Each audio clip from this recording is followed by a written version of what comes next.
அன்பான இதயங்களுக்கு என் இனிய வணக்கங்க.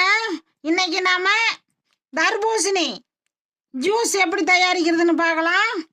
கோசாப்பழம், இதை கோசாப்பழம்னு சொல்லுவாங்க, தர்பூசணின்னு சொல்லுவாங்க. இப்போ இதை நாம கட் பண்ண போறோம்.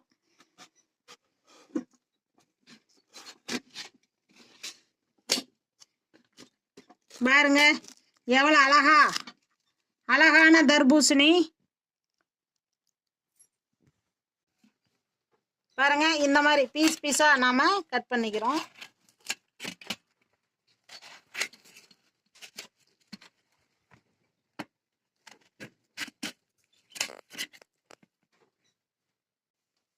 பாருங்க தர்பூசணி ரொம்ப அழகா பழுத்து இருக்குது.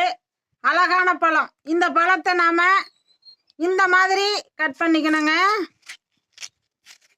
பாருங்க இந்த பீஸ்ல நாம கட் பண்ணிக்கணும். இந்த மாதிரி நாம கட் பண்ணிக்கணுங்க.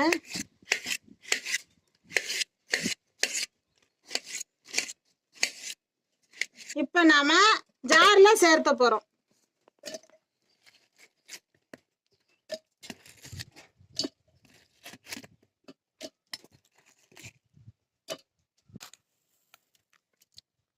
ஒரு ஸ்பூனு சர்க்கரை சேர்த்துக்குங்க, ரொம்ப சுவையா இருக்கும்.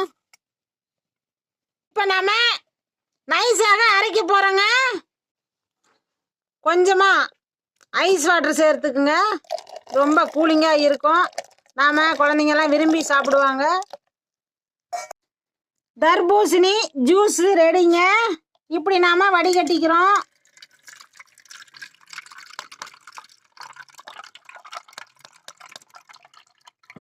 இந்த மாதிரி நாம வடிகட்டிக்கிட்டோம்னா இந்த விதைகள்லாம் நின்றோம். பாருங்க அற்புதமான தர்பூசணி ஜூஸ் ரெடி. பாருங்க அற்புதமான தர்பூசணி ஜூஸ் ரெடி. வெய்ய காலங்களில் இந்த மாதிரி தினசரி நாம குடிச்சோம்னா உடம்புக்கு ரொம்ப நல்லது. தர்பூசணி பழங்களை சாப்பிடுவது எப்படி சுவையாக, லைட்டா மிளகா பொடி, உப்பு சிறிதளவு இந்த மாதிரி நாம தூவி சாப்பிட்டோம்னா ரொம்ப சுவையா இருக்குங்க. குழந்தைங்க விரும்பி சாப்பிடுவாங்க, நாம எல்லோரும் விரும்பி சாப்பிடலாம். நீர் சத்து அதிகமானது இந்த காய். பார்த்து நீங்களும் பயனடைங்க. மேலும் விவரங்களுக்கு ஈஸ்வரியின் நாளொரு மூலிகை சேனலை ஃபாலோ பண்ணுங்க. அடுத்து நான் நெக்ஸ்ட் வீடியோவில் உங்களை சந்திக்கிறேங்க.